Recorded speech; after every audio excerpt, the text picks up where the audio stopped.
Hi, I'm Renee Flanagan. Welcome to the Vision High School Sports Beat. The Vision High School Sports Beat is brought to you by the 9 locally owned Vision Automotive Group dealerships from Buick, GMC, Chrysler, Dodge, Jeep, Ram, Hyundai, Ford, Kia, and Nissan, with locations in Webster, Henrietta, Greece, Penfield, Fairport, and Canandaigua. Online at visionauto.com.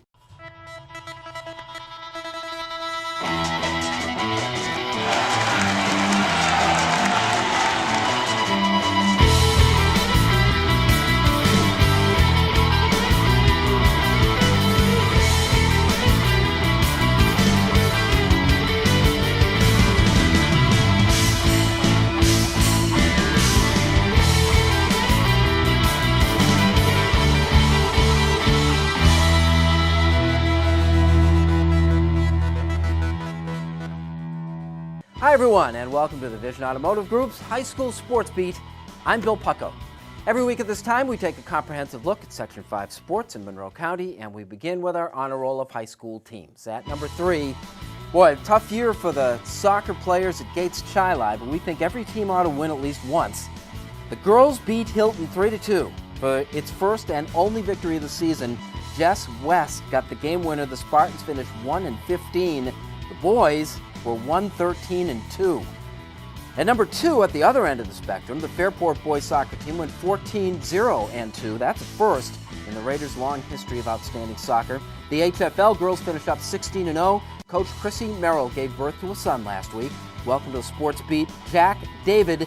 The dad is the boys soccer coach, Mike Merrill. And at number 1, the Brockport football team scored 17 points in the fourth quarter, the last 17 points of the game, to beat East High School 27-26 and nail down the top seed in the Class A sectionals. Which brings us to East Rochester. Here's Dan Fates with a story on the football team that we call Home of Champions still.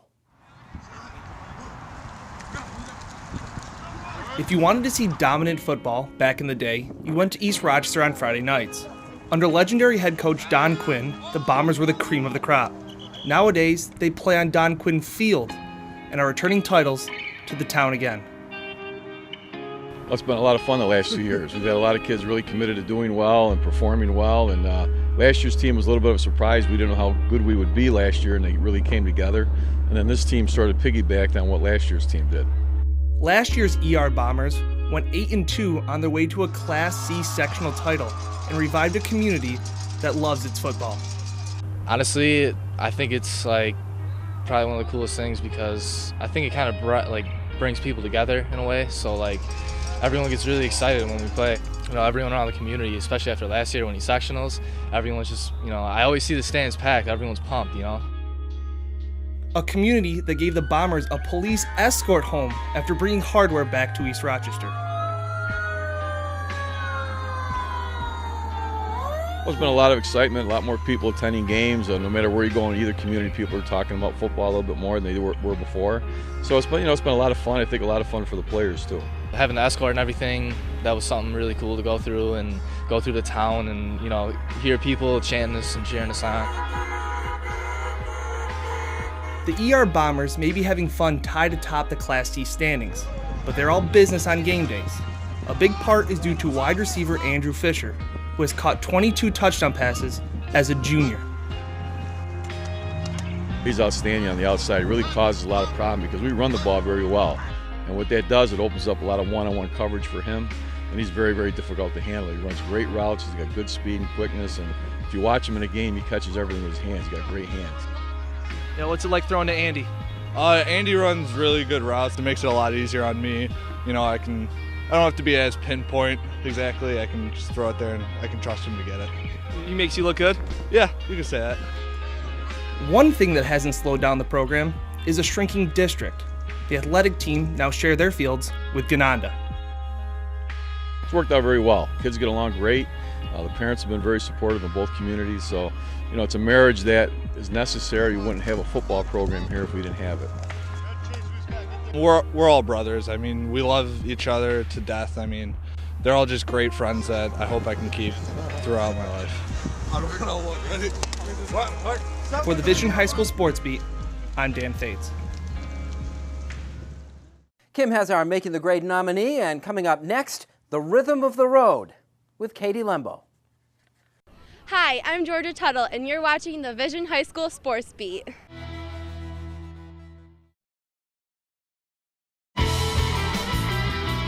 Hello again, and welcome back to the Vision Automotive Group's High School Sports Beat. I'm Bill Pucko. Time now for our honor roll of high school athletes. At number 3, we have Justin Slattery of the Irondequoit boys soccer team.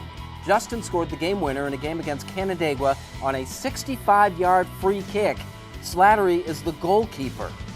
At number 2, from the Webster Schrader football team, Bam Ekaniyi ran for 290 yards and scored 3 touchdowns against Fairport. Bam caught 3 passes for good measure. And at number 1, Christine Schmidt of the Mercy Golf team, the piano girl from the story we did a year ago. She's a concert pianist and won her 4th consecutive Section 5 crown. States are in June. Christine is the defending state champion. Which brings us to Penfield and the team that performs in the auditorium. Here's The Rhythm of the Road.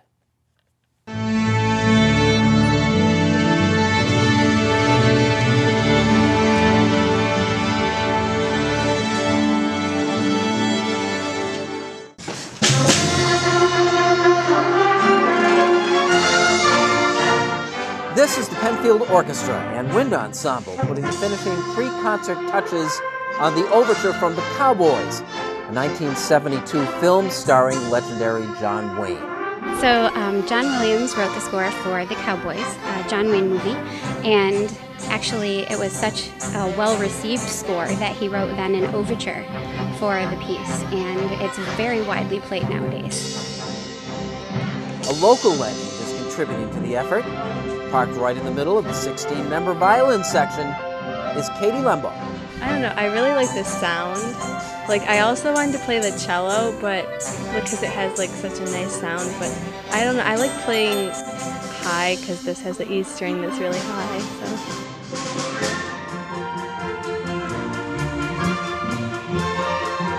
Lembo has for the past 3 years been the premier distance runner in Section 5. A 6-year varsity runner at Penfield, Katie finished 3rd at the McQuaid Invitational Cross Country Meet for the 3rd time, claimed the Katie Harper Award as the section's top finisher in that premier race. She's established new marks on courses around the county and owns the sectional record for the 2-mile run. Actually, when I first met her as a freshman, I knew that she did track because I asked all of my students what kinds of things they're doing besides the orchestra so that I know what takes up their time. But I had no idea how phenomenal she was or at what level she performed for track, and it's just wonderful that she's also a phenomenal musician. Yeah, a lot of musicians are athletes and vice versa. And I think it just really helps to be like, have music and athletics together. How do they work together? Well, I think having something else besides just one of the two like helps to balance out, and you can use music when you're like running, or in my case, to like calm you down as you're running.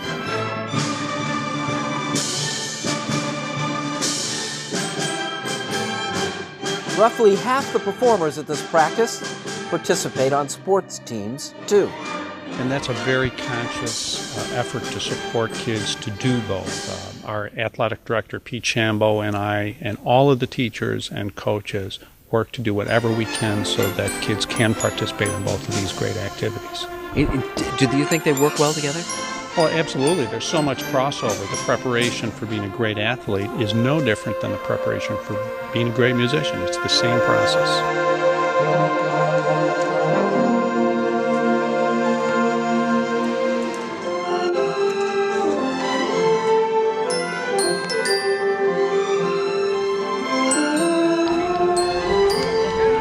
Top 15 runners receive award shirts over at the RV. Kim Burnson joins us next with our Making the Grade nominee, and later on, it is senior night for Louisa Mercy at Sutherland Volleyball in our Celino and Barnes All Sports High School Game of the Week. Hi, I'm James Wazeski, and you're watching the Vision High School Sports Beat.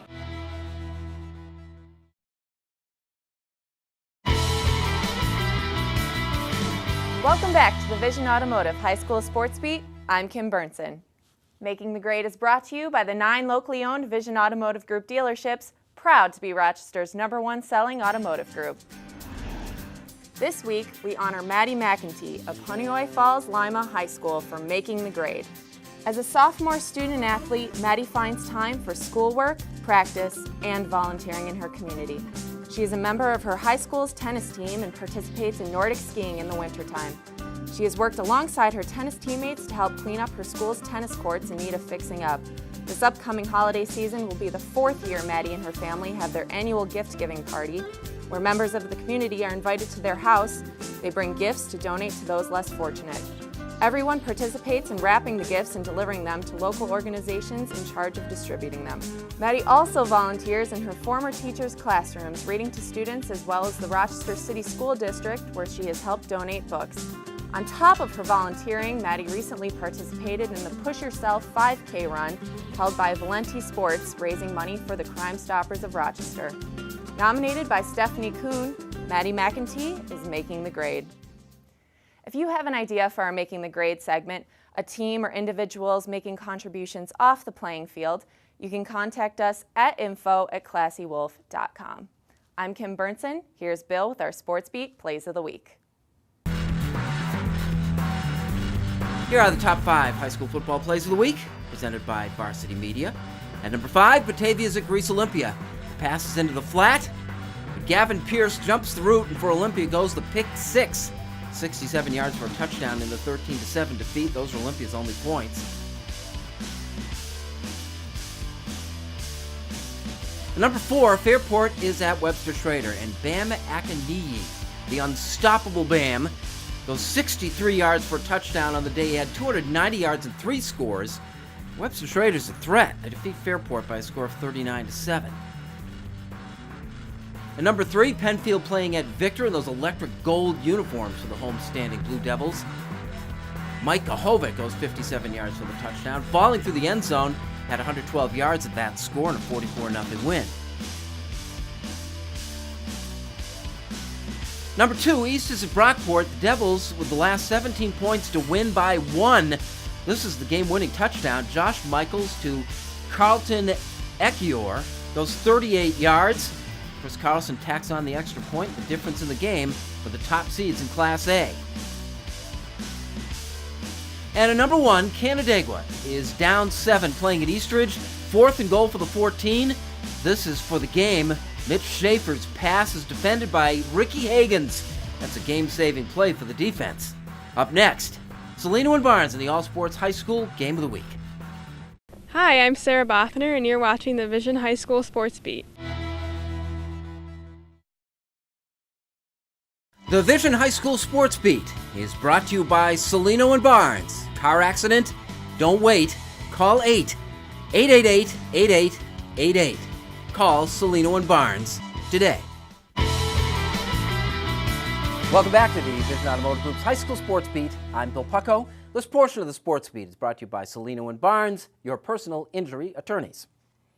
A battle of unbeatens brought us back to the volleyball court. For the girls this time, it was Mercy at Sutherland in our Salino and Barnes All Sports High School Game of the Week.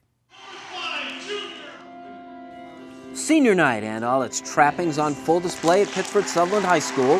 With an added element, the Knights retired girls volleyball uniform number 9, worn with honor over the years by Christy and Katie Love and the 3 Shermer sisters, including senior Louisa, the 2012 New York State Player of the Year, who will wear it last.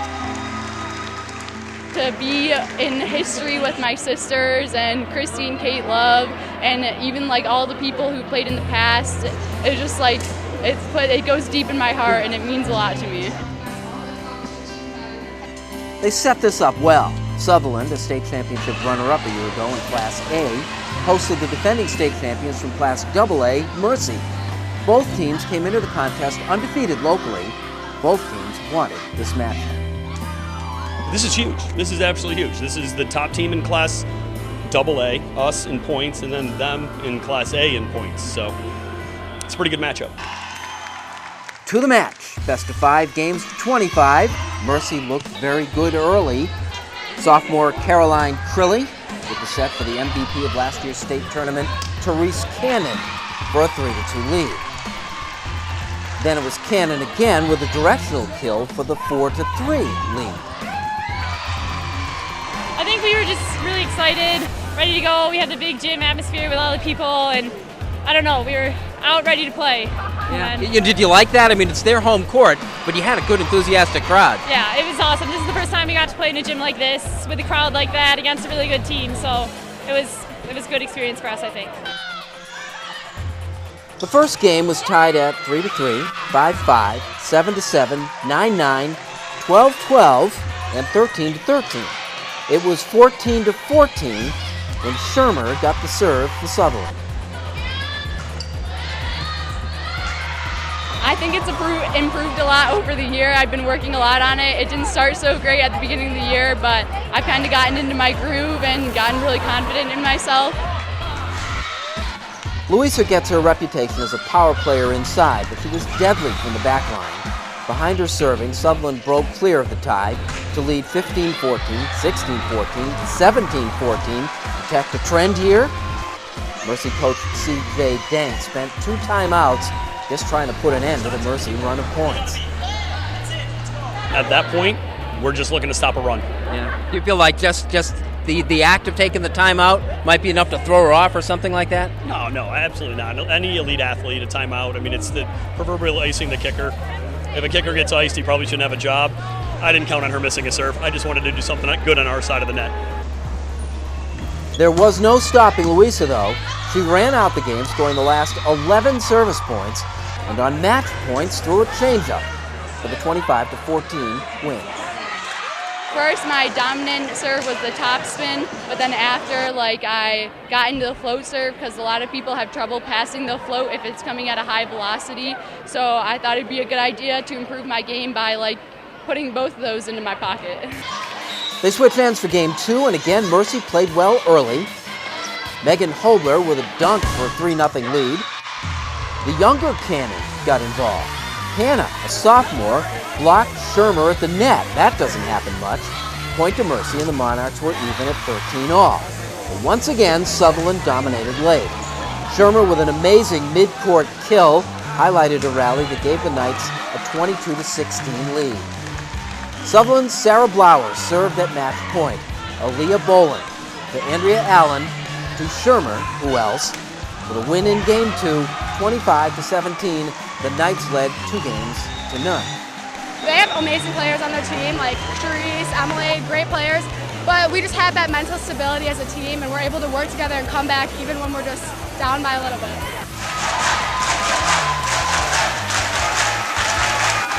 Sutherland left little doubt as to the eventual outcome by storming off to a 10-5 lead in game 3. Shermer with the kill off the Maddie Tokolowski serve.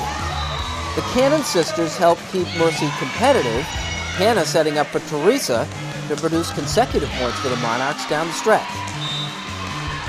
We haven't been playing that much together, but when we're at home, we go outside and we're able to play with each other outside in the yard, which is really helpful and fun for us, so we're always playing, so it's good. At match point for Sutherland, Shermer had the serve, and Sutherland nailed down the sweep. 25-17, 25-14, 25-17 to claim the battle of the unbeaten.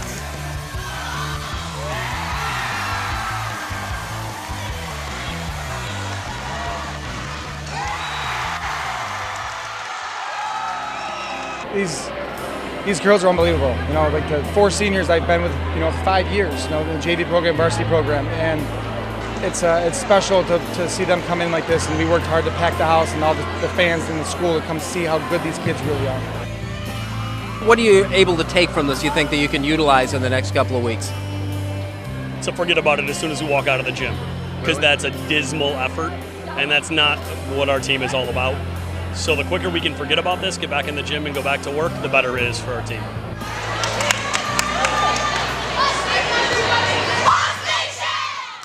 And we think Mercy's going to come out just fine.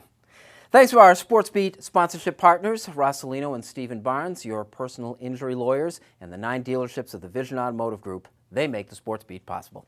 Thanks for joining us, and we'll see you next week.